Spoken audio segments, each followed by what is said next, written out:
So we'll go on to the next slide. So I'd like to welcome everyone. This is Establishing Psychological Safety in Simulation, presented by Dr. Nicole Harder and Sophia Turner. So to give you a little bit of background about our two presenters today, Dr. Nicole Harder is an assistant professor at the University of Manitoba in Winnipeg. She's been involved in simulation since 2005 and was instrumental in the discussions with her local nursing education regulatory body that approved the replacement of 25% of clinical hours with simulation in undergraduate nursing curricula.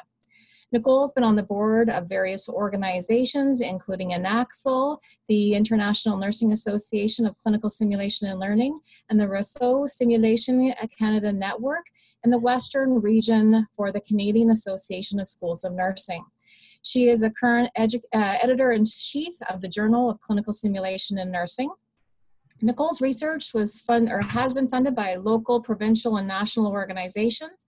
Her work generally focuses on the use of simulation to develop non-technical skills for healthcare environment, including psychological safe debriefing and end-of-life simulation and communication skills development.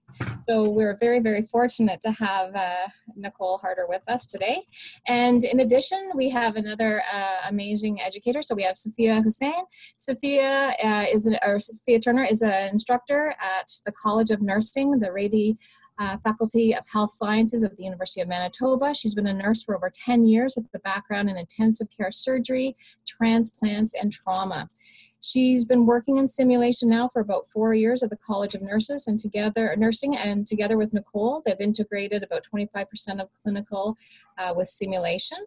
Her role in simulation really is a jack of all trades, but primarily helps with the development of SEEs, facilitates second and third year students in simulation.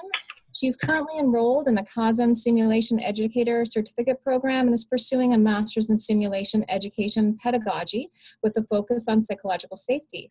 Her thesis topic is going to be looking at students' perception of psychological safety in simulation. So let us welcome both Nicole and Sophia, and thank you so much for agreeing to this webinar. So I'll hand it over to the both of you. Thank you so much to CanSim for giving us this opportunity to present for you guys here. Just quickly, we'll talk about our disclosures. You can see them. Yeah, you can see them here. And then we'll just get right into it. There is a phone that's on hold though. Yeah, someone. So the learning objectives for this webinar is to really understand and discuss the importance of psychological safety, and then also just discussing the antecedents and attributes of psychological safety in simulation. So I just wanted to give a little bit of context in terms of where we are for us and why this kind of came up for us. So our background, in 2015, we integrated a new concept-based curriculum at our university where we replaced about 25% of clinical with simulation. And it was great timing for us. We were approved for a pilot project from our regulatory body of nursing to replace that 25%.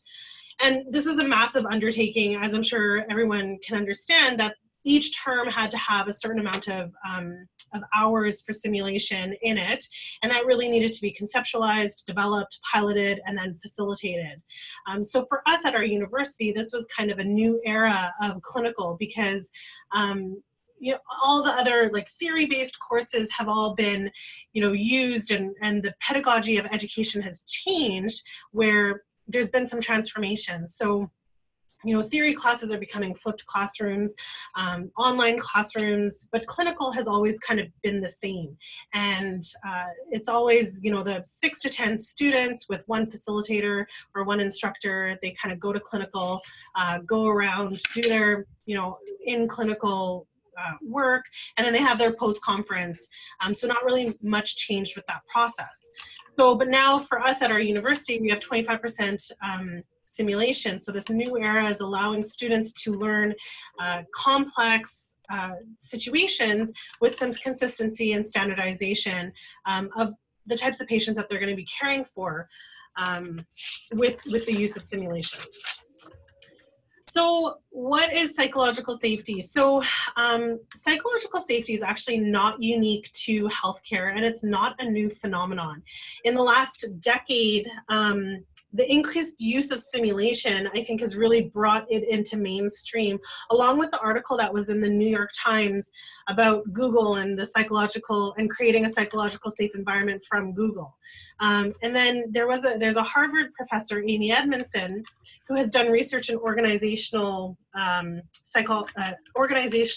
literature around psychological safety and team dynamics. But there's also research in psychology, business, and education about psychological safety. So it's not unique to healthcare in any capacity. So with origins of psychological safety, it was first identified in 1965 by MIT professors Edgar Schein and Warren Bennis. And they really thought that psychological safety was necessary for organizational learning and changes. So it really came from that organizational behavior. In 1993, Schein asserted that psychological safety was essential for individuals to overcome any anxiety or defensiveness and really for change to actually occur. In 1990, William Kahn identified that psychological safety was really necessary for work engagement. So for employees to be engaged in their work without having feelings of fear or negative consequences to either their careers or themselves, they really needed that psychological safety. And this is really where these are the early kind of adopters of psychological safety and where this all started from. In 1999, Amy Edmondson had that seminal article that was on team psychological safety within that organizational context. And she really felt that there was this team shared belief that it's okay and safe to make risks or take risks within that safe team. And then, like I mentioned, in 2016, the New York Times released the article, the Google article on psychological safety, and really they identified that psychological safety was the #1 characteristic in a successful, high-performing team. And I really do think that popularized the term within kind of mainstream. But this is also, psychological safety has been something that simulationists have been aware of for many years and prior to 2016. So the definition, so there's a few definitions. They're all fairly similar, but none are kind of universally agreed on. We did a concept analysis on psychological safe environments, and we did define it, but we kind of pulled things together. So Enaxel has a definition, and that really focuses on psychological fidelity and what that means. SSH, the dictionary that was published in, I believe it was 2016. They also have a definition, but again, it's focusing on safe environments, which is a little bit more broad than what we're speaking about. There's a little bit of feedback I'm hearing clicking. So Rudolph, Raymer, and Simon, they have a definition, and they really pulled from psychoanalytic disciplines as well as Edmondson and focused more on the pre-brief process of simulation than psychological safety in general. And then again, there's Edmondson's definition, and SSH and the Enaxel definition actually pull from Edmondson on psychological safety. But her definition really focuses on organizational teams, but it does still give that foundation for what we ended up using for our definition. So as you can see here, we defined it, or we kind of pulled all of them together, combining them into one. And it's really that feeling or climate where the learner is able to feel valued and comfortable with speaking up. And that fear of not having that fear of retribution, embarrassment, judgment, consequences. And it really doesn't promote that learning and innovation that's so important in simulation in general.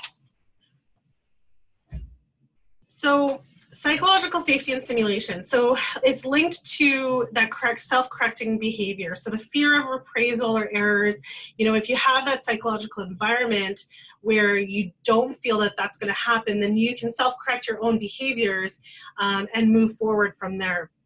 We know that increased anxiety can impair learning, and it can impair knowledge and recall and clinical performance during a simulation. But really, psychological safety can influence this learning environment so that participants don't feel like they're going to be punished or have any consequences for making any mistakes. So in the literature, nursing simulation literature really focuses on psychological safety. It shows it up in death simulation. So how does the simulation involving a death, how does that affect psychological safety?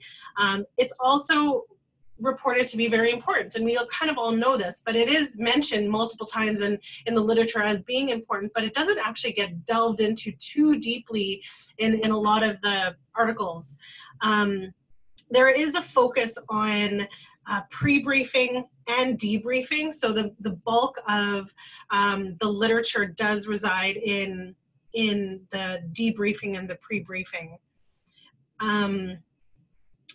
And some of the work from Rudolph, Raymer, and Simon, they do talk about creating the safe container, and they talk about different strategies that are necessary for creating this container, like a fiction contract and reviewing objectives and expectations of a facilitator. So this is all in there. And then also it talks about what supporting the importance of psychological safety within education. So this is really just about how it's important for us to do to make the psychological safe environment so that we can have better learning outcomes for our participants. And as I mentioned, there's some articles that specifically talk about what is necessary to create a safe environment or the physical environment. So that's things like what kind of, what's the location that you're doing it in? Are you in the same room as a simulation? Are you on a unit? Are you in a private, quiet, room, conference room? Are there tables? Are you standing? Are you sitting? Is the table round or is it a square? Is there positions of power?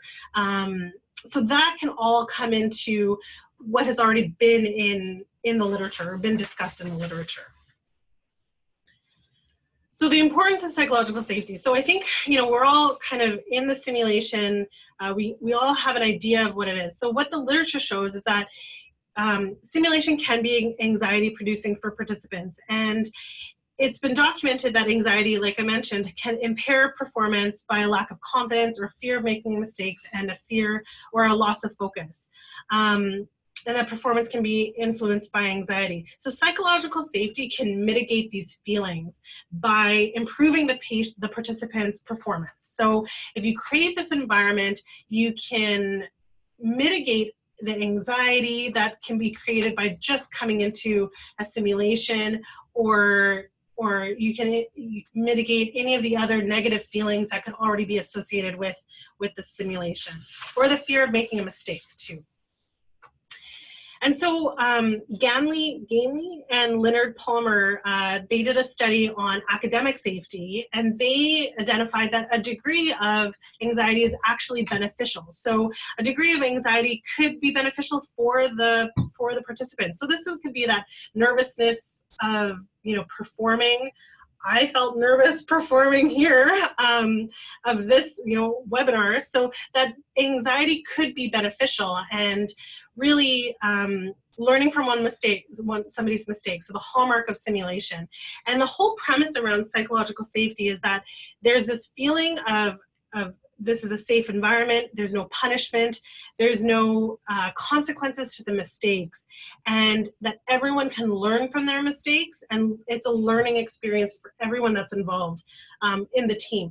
And all the idioms of safe environment, safe container, safe space, what happens in Sims stays in Sims, those are all things that I've heard, and I've, through other, discussions, I've heard other people say things like that. And that's really what it's about, and just creating that environment so that participants feel safe to ask questions, to speak up, to take risks. That's really what this is about. So I really feel like psychological safety needs to be threaded throughout the simulation process. We're all familiar with the different process. I'm going to talk a little bit about it and how psychological safety should be, I don't know, how I feel like it should be integrated into it. I think a lot of us are already doing this, but it's really important that we recognize where we are actually threading this concept through. The concept of psychological safety is in the Enaxle standard design, the Enaxle simulation design standard. And so it is already something that's been identified and gets kind of worked into the process. So pre-learning, so again, really quickly, this is pre-learning information is stuff that we will give, or information that we give to the participants so that they're aware of what the sim is going to be about. Anything that they need to read up on or focus their studying on. But really it's about how do we get them to recognize what information they know, and so we can apply that information into the simulation.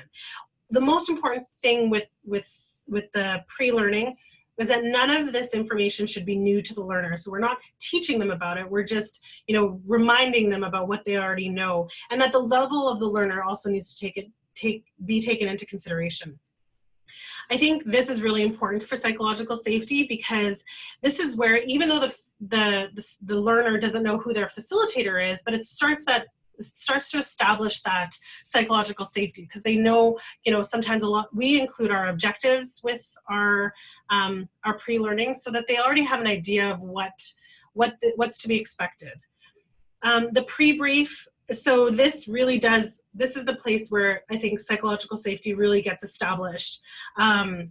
You've met your facilitator, you know that you're in that simulation environment. Page Kutrara and the Rudolph, Raymer, and Simon articles discuss the fundamentals that are essential in the pre-brief. That includes the introduction to the facilitator, meeting the participants with like an open expression, reviewing expectations and objectives. And it really is the first contact that the facilitator and the learners have, and it does remain critical in embedding psychological safety into the whole simulation process. I think for what we ended up doing is, when I was working on my master's kind of coursework, one of the things that we identified, at least in our university, was that all of our facilitators were doing different things. So I would facilitate, and because I have a little bit more knowledge about facilitating, my pre-brief would be very different than some of our other facilitators. And we noticed that there was a bit of a change, and it wasn't standardized. So what I ended up doing is I delved into the pre-briefing literature to find out, what is the best practice? What should we be doing? What should we be including in a pre-brief? And so I created a 10-minute,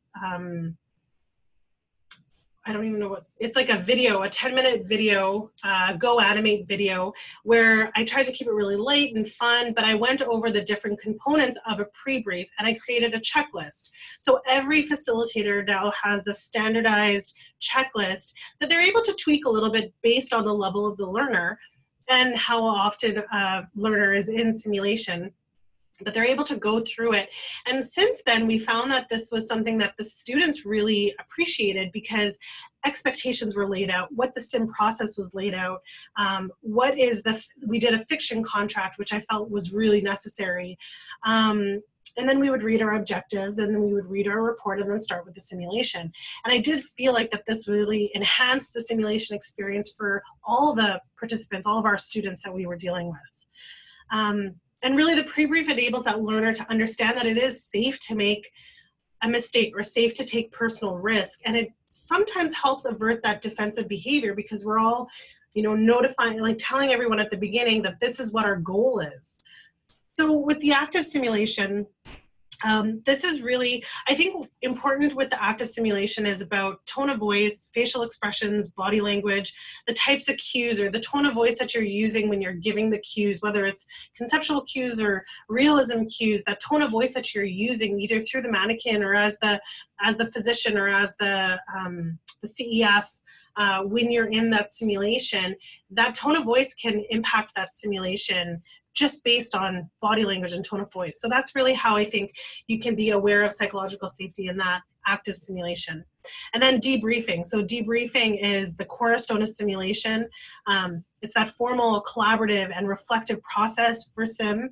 And really, the psychological safety allows for a two-way conversation between the learner and the facilitator, and it really does promote that reflective thinking and learning. And really, this is where all of the literature, most of the literature, I should say, resides with psychological safety, is in that debrief, because it's such a massive component of simulation. And like I said, you know, the learner is incredibly vulnerable during the debrief. And I feel like they're always waiting for that, like that proverbial, the other foot to drop. And I think psychological safety really shows them that there isn't another foot, and there's no foot that's going to be dropping, and nobody's going to be getting in trouble, and we're just going to talk about your thought process and how did it go, and, you know, really pull at what were you thinking, and what knowledge did you have to make those decisions. And I think that's really where that psychological safety comes in.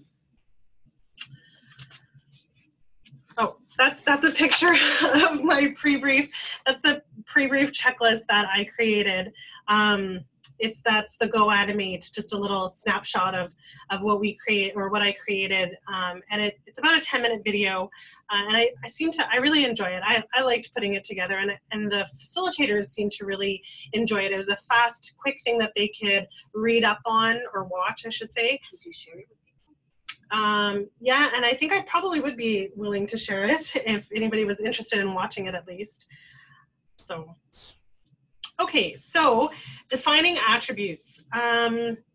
So in our concept analysis on psychological safety and simulation, we really found three main defining attributes: the ability to make mistakes without consequence, and really it's that consequence that's the main thing. So ability to make mistakes without consequence, the qualities of the facilitator, which we kind of touched on, and then those foundational activities.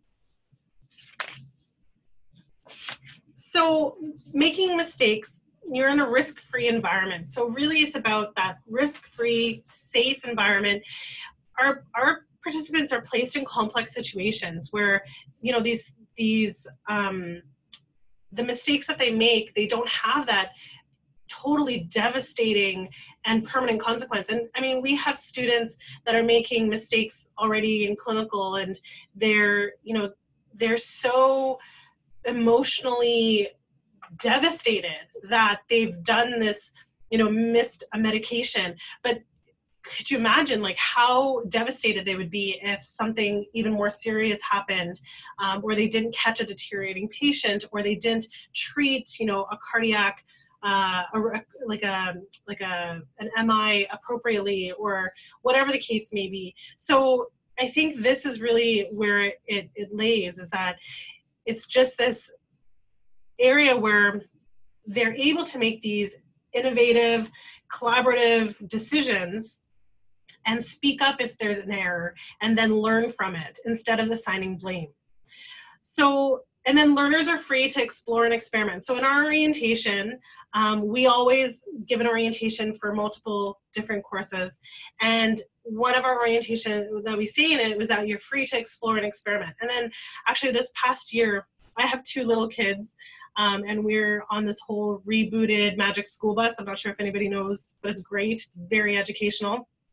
I know more about bugs than I've ever known in my life. But anyways, so the Magic School Bus, there's a teacher named Miss Frizzle, and her saying is, take chances, make mistakes, and get messy.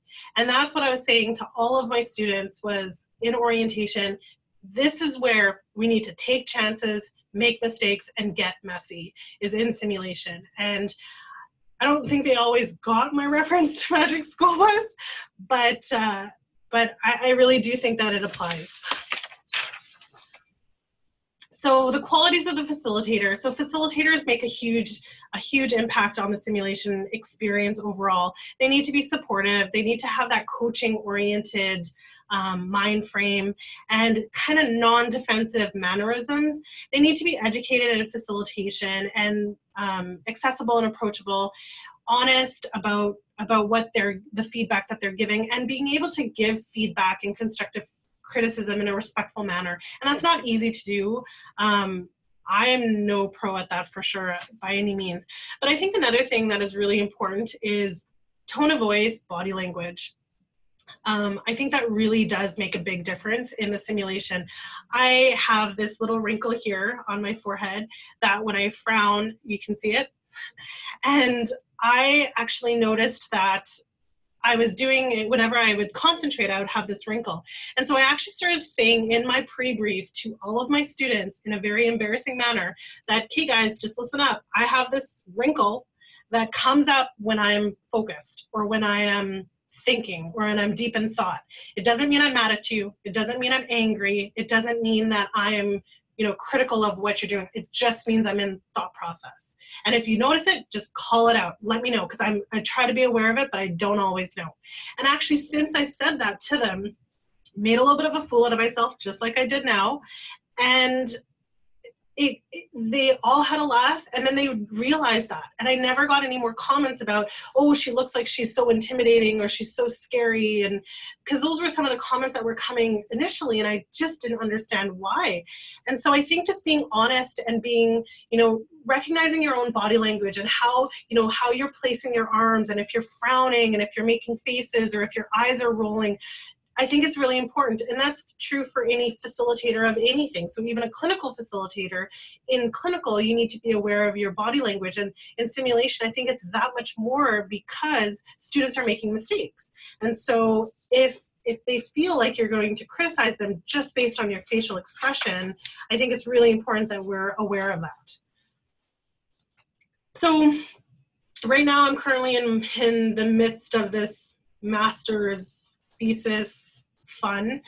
And one of the things that has come out of the literature that I found is facilitators and trust, and how trust is so inherently related to psychological safety, but they are very different concepts.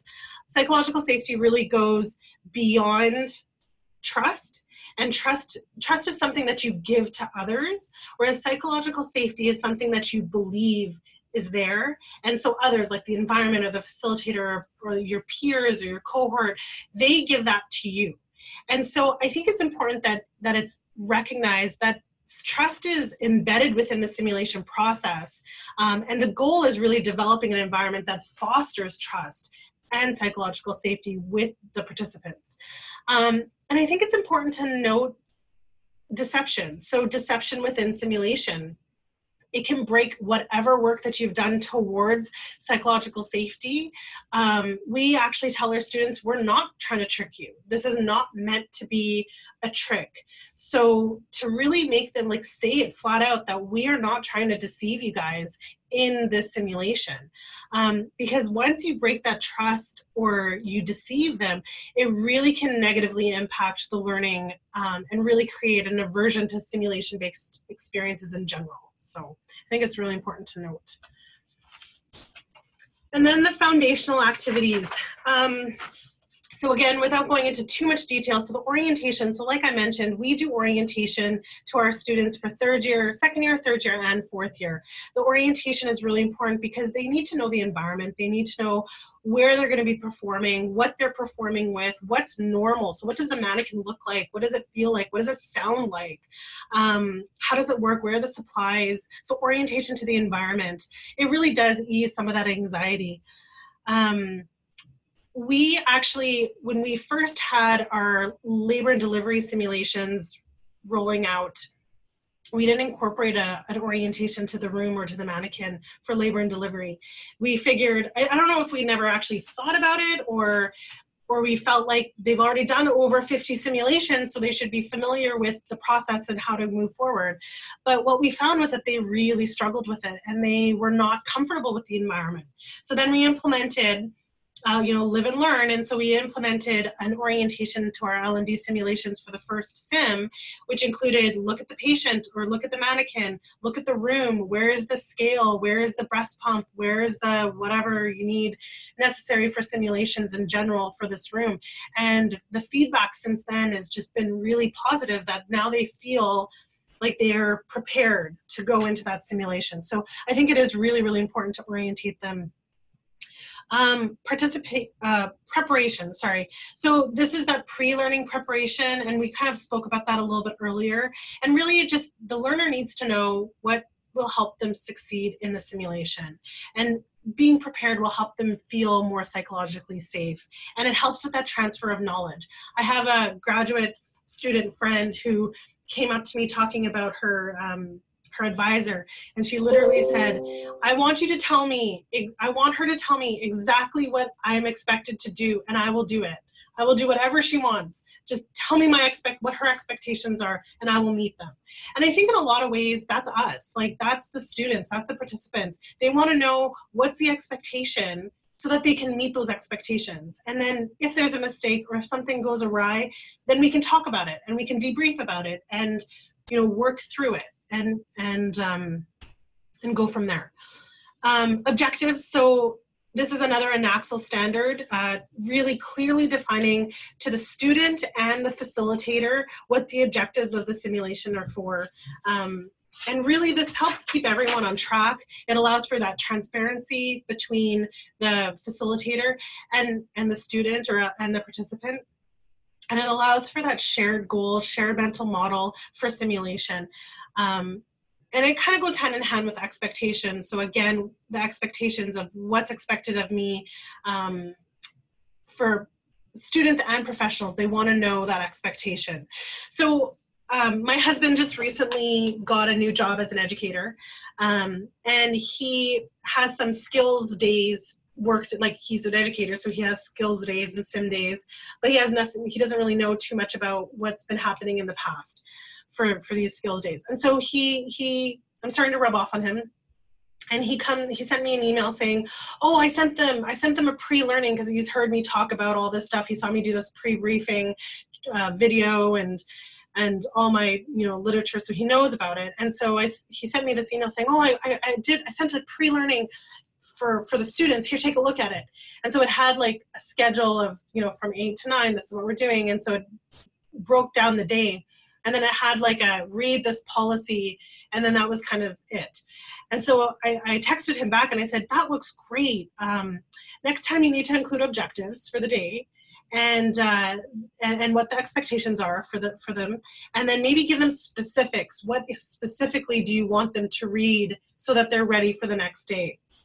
So I started sounding like Nicole because that's what she's been saying to me. What are the objectives? What are the objectives? And really, when we're talking about objectives, when facilitators come to you and say, oh, you know, I'm not really sure about what we're supposed to be doing in the sim, that's where you say, what are the objectives? And that's what I tell them, and when I'm orientating them is, look at the objectives. If you have any questions, a lot of the stuff that's in this is maybe, you know, not necessary, but what are the objectives? As long as we're meeting those objectives, you know, any additional stuff is supposed to supplement the sim so that we can meet our objectives. So, yes. Okay, so outcomes of psychological safety. So some positive outcomes, so positive learning experience, that feeling of safety, those are some outcomes that we're wanting to get with psychological safety. Learning from mistakes, so we've gone over this, how, you know, it's important that that participants or students don't feel like they're being penalized or there's any consequences of making a mistake. They're problem solving, so how do you work through these complex situations so that they're able to think more on their toes, or maybe, you know, how are they able to work through a problem in a different manner, or maybe look at a problem in a more global or a larger aspect as opposed to so very focused.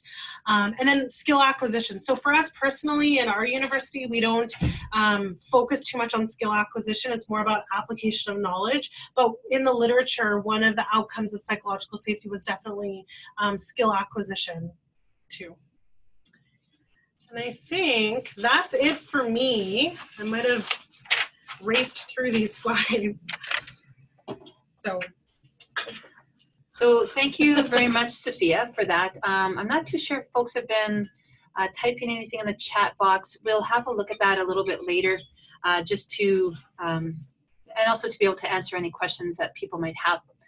So I think it was a great way to sort of lay out, how the importance of psychological safety and how we can go about doing that.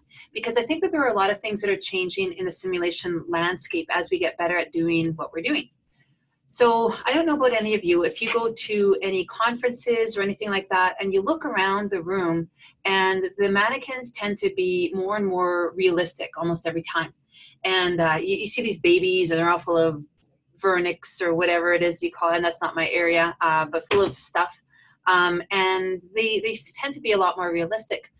As we also get better at creating simulation activities, they themselves also become more realistic. And so we're increasing the psychological fidelity of these simulations, which is a great thing. It's what we want for our learners. But what we've been talking about so far in terms of psychological safety is really about the individual participants' performance in these activities, because we are putting them, they're on stage, right? They're performing in front of their peers. Everybody can see them. We ask them to make mistakes, and people normally aren't comfortable making mistakes in front of others. Think about any of you. That's definitely not something that I want to say, oh, please come and watch me make mistakes. So we have that's where the safe container came from, was being able to say, okay, look guys, we know we're going to be making mistakes in simulation. We know this isn't real, but let's also be cognizant of people's feelings as they're in these activities, about their anxiety and the stress that they might have and how that affects that.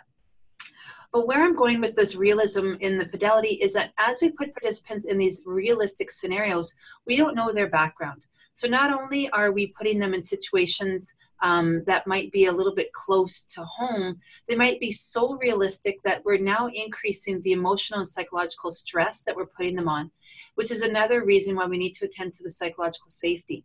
So it's not just of their performance, but also about the expectations of that. So Sophia alluded to some of our end-of-life scenarios that we run. That's where we tend to run into the most amount of emotional and psychological stress. We have a safe word on our simulations for exactly that reason.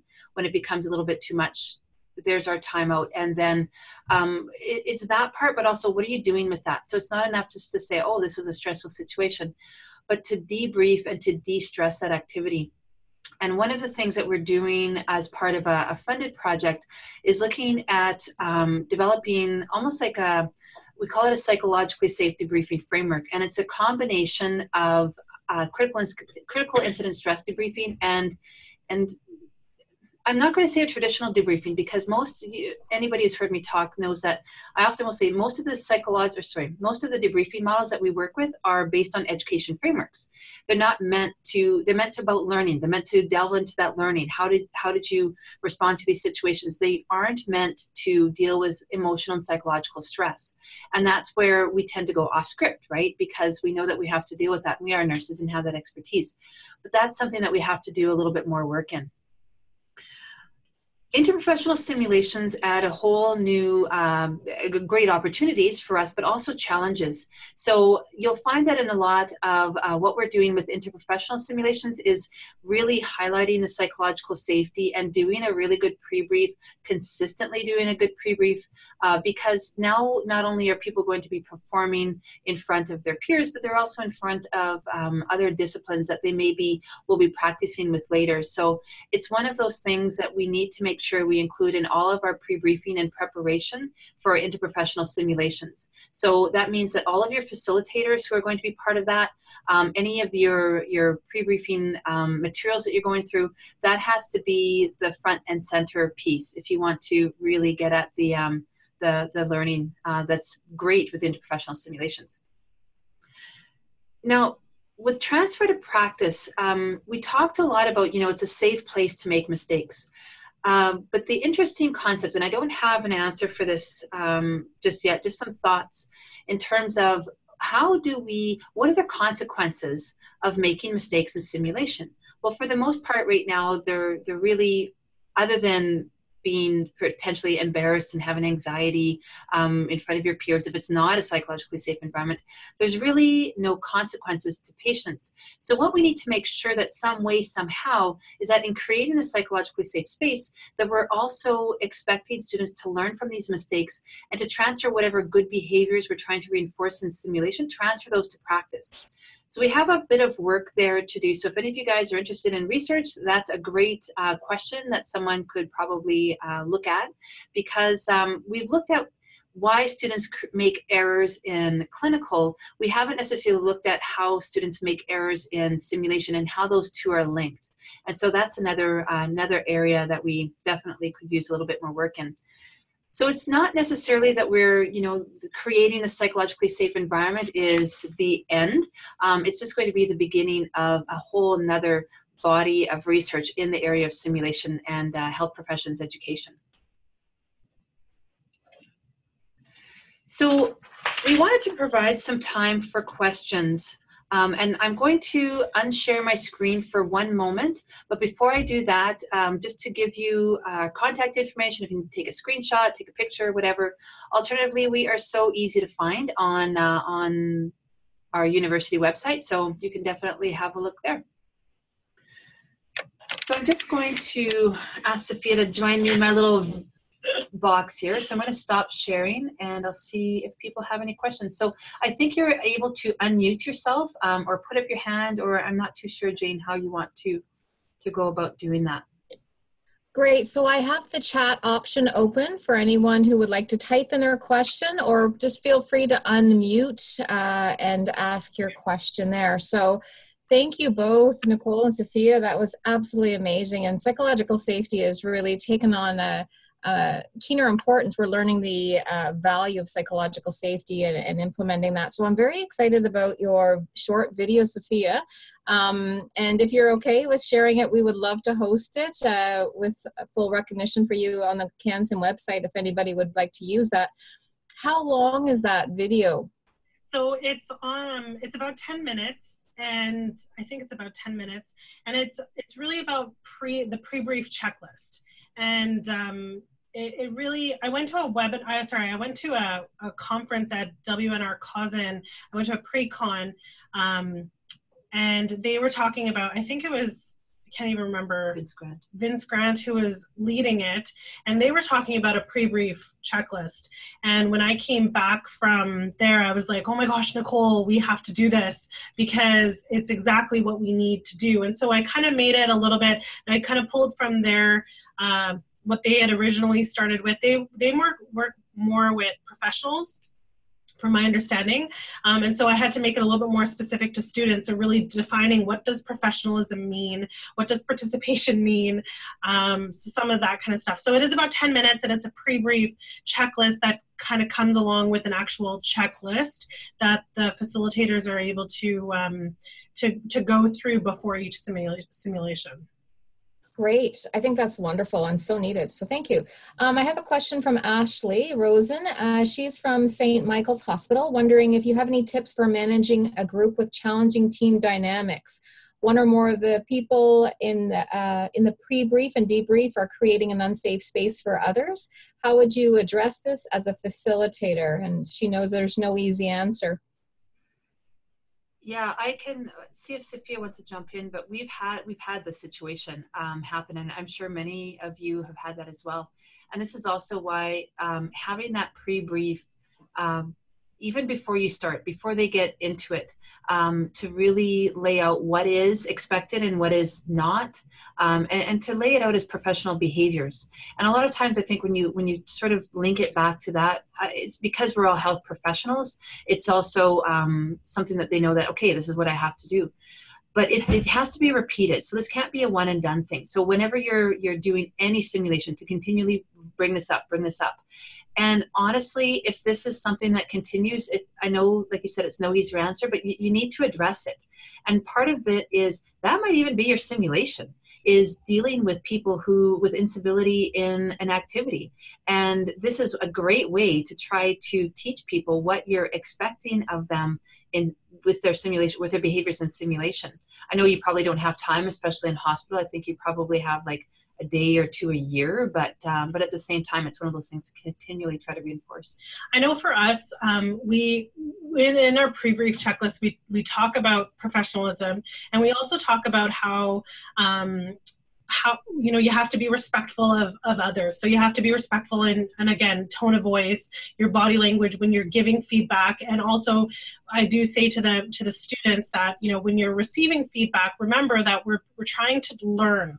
So while it may, you have to be giving feedback in a respectful manner, but understand that this is all meant to help you as a team grow and learn. So that's how we've done. But I also have, depending on how challenging they've been, I've had to kind of hold some of them back individually and talk to them separately and just see if there's something going on, something else. I try not to do that because it does single them out a little bit. But if they're being incredibly disruptive in the simulation and in the debrief where they're kind of intimidating other people from speaking up, then absolutely that's not a safe environment. And it doesn't allow for sharing, and it does impact other people's learning too. Yeah, I agree. Those are great tips. I know I teach ACLS and PALS where it's more IPE, and that's where it can be very unsafe because you have physicians or senior residents working with graduate nurses, and they can either take the conversation to a completely higher level than is expected, which terrifies those with less experience, and then they just shut down and think I can't do anything. Or sometimes they jump in and provide all the answers before allowing the individual where the facilitator is trying to have them come up with the answer themselves. It takes away from that. So sometimes what I'll do is I'll look at the team before going in and be conscious of who goes into what group, or I'll take them, if I've noticed this, I'll take them aside and say, you have such great expertise. I'm just wondering, perhaps we can, move people around, and then really we would like the facilitators to lead on this. So perhaps you would like to look into working with us in the future, but right now we're really focusing on everyone within the team. So there's lots of different dynamics, but it can be absolutely challenging. It's very important to have that safe space. I really like the fact that you talk about how psychological safety really is integrated throughout the whole SIM process. And I think the debriefing is where the most learning comes in. What are your thoughts on having, your checklist of requirements for psychological safety available on the wall, just as a reminder, hey, we're respectful, kind of like Miss Rizzo. I feel for you. Went through that. So glad I'm away. But, having those checklists as a reminder, or maybe a visual cue for that, might be also beneficial for students. Yeah, that's a good idea. And, but the thing is that when you have it there, like continually revisit it. So at the beginning of the debrief, 10 seconds, okay, remember these are the, whatever kind of attitudes, professionalism that we've all agreed to, et cetera, just so that way then you continually draw it back in. And I think too with the pre-brief checklist, so our students in a term, they do 3 weeks of simulations. So they'll do about 18 simulations, something like that, something ridiculous. And so the first time you do it, and the first and second time you're doing it like to a T, you're reading it off of it.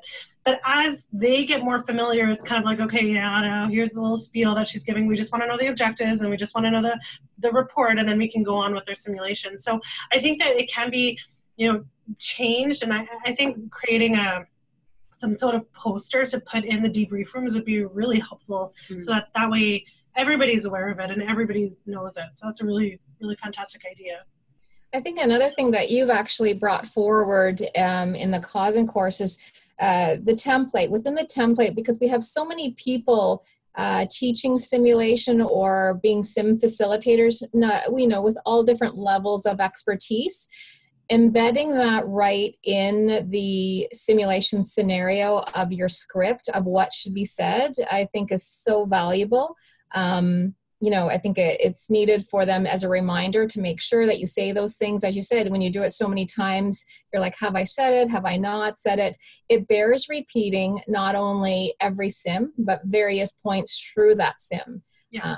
So I think that is really, really important too. And you brought that up in the course. So I think that's excellent. So having it a part of your simulation scenario template, I think is an important piece. Yeah, I agree. I'm interested in what other people, like, why are I say other people, I mean, I just see all these little boxes of people. So why the boxes of people who are on this webinar? Just sort of what are some of your thoughts and ideas about psychological safety? And for example, why did you choose to spend your hour with us? Because obviously it's something that's important to you. I'm just wondering what your experience is, or what what has happened to you, or how you deal with psychological safety in your simulations. So you can either type or unmute yourself.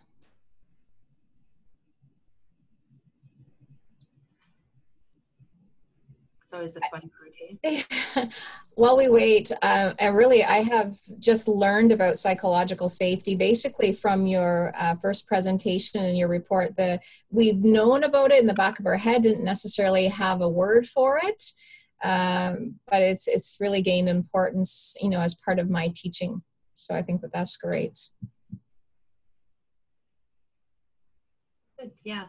Yeah, as someone said there, a refresher, that's exactly it. Like, just like what Jane said, is we know about this, but it's sort of one of those things that we don't necessarily attend to,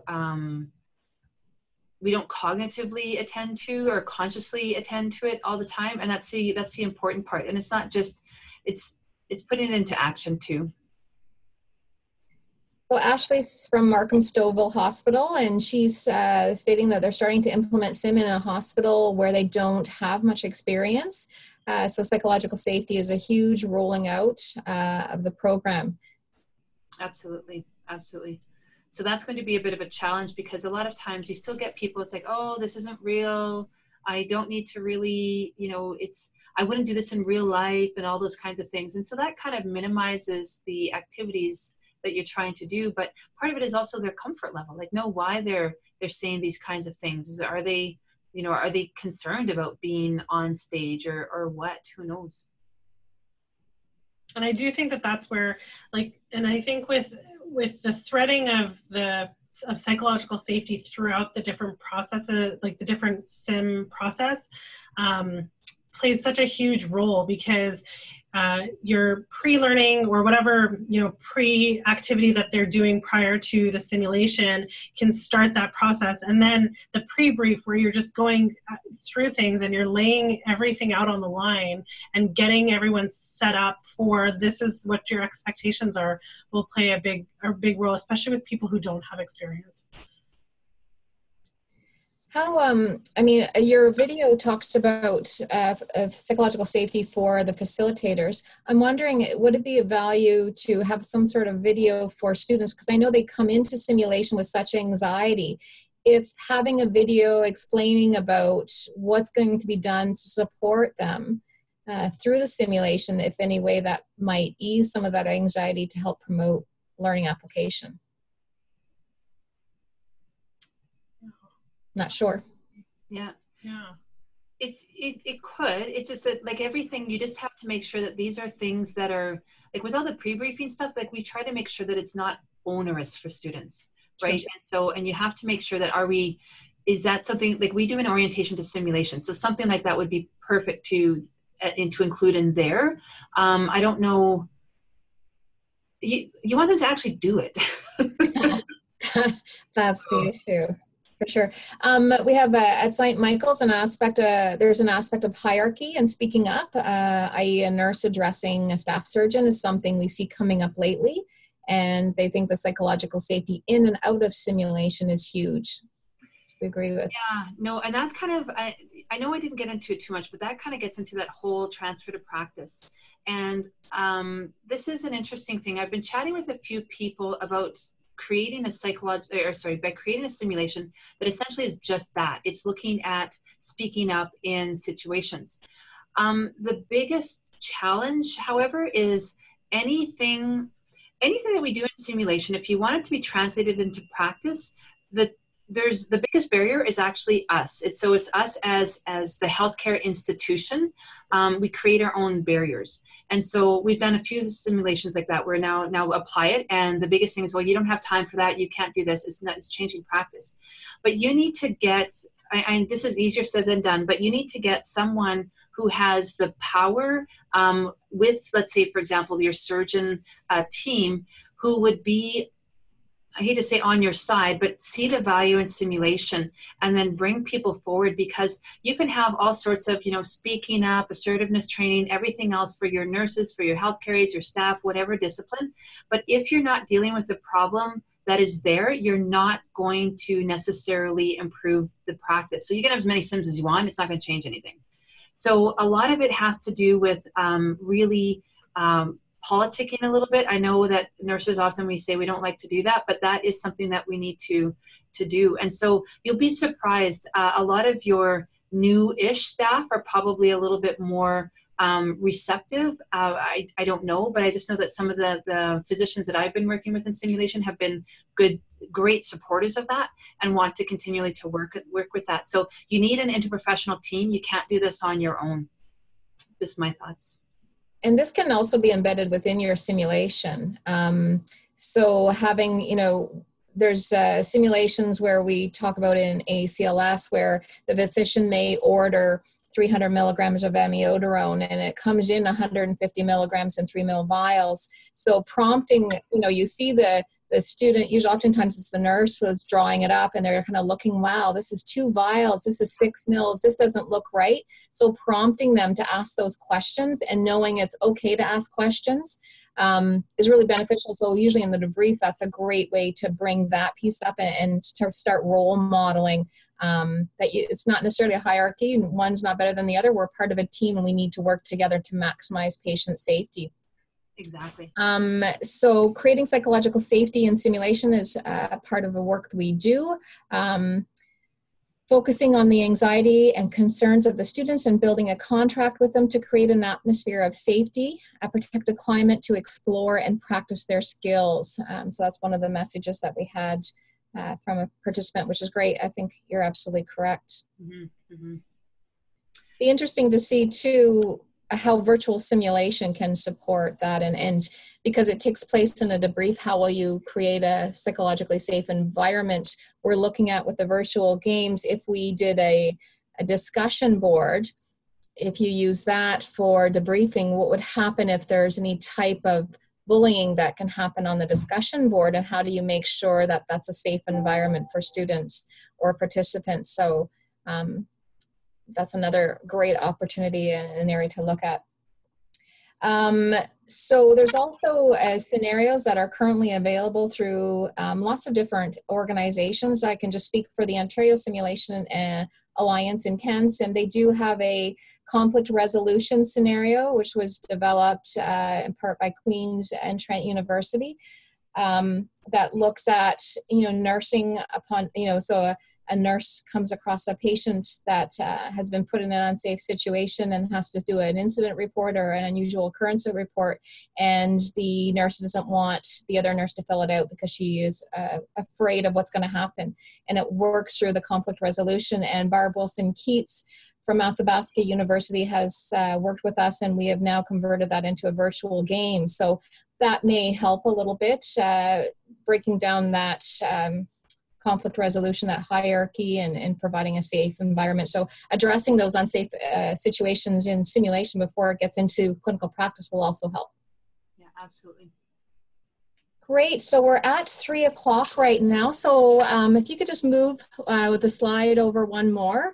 I think we have some contact information. So basically, thank you for joining the CanSim webinar. So CanSim really is a group of nurse educators from across Canada and internationally that really want to work together to share and develop resources and further simulation and simulation-based research within Canada and internationally. So thank you for taking part in this. We're going to offer these webinars monthly. This is the second in our series. If anyone has any ideas that they would like to present at a webinar, we'd be happy to host that. Again, I'd like to thank our 2 presenters, Sophia. I had 2 names for you, so Sophia Turner. I'm like, I hope I have the right one. So Hussein is what you go by, your married name. No, actually, it's the other way around. Turner. Oh, Turner. Sorry. And Nicole Harder. So thank you so much. The contact information from CanSim, both Marion Luchter-Flute and I are co-presidents. We have lots of resources that are shareable on the CanSim website. That's www.can-sim.ca, where we're sharing simulation scenarios and virtual games and helping to develop virtual games. We just, want to build our repository, so we just ask you share in kind anything that you have, and we'll be progressing that forward and having some research. So thank you again for everyone who attended, and thank you for our presenters. Great job, Sophia and Nicole. Okay, thanks, Jane. Thank you.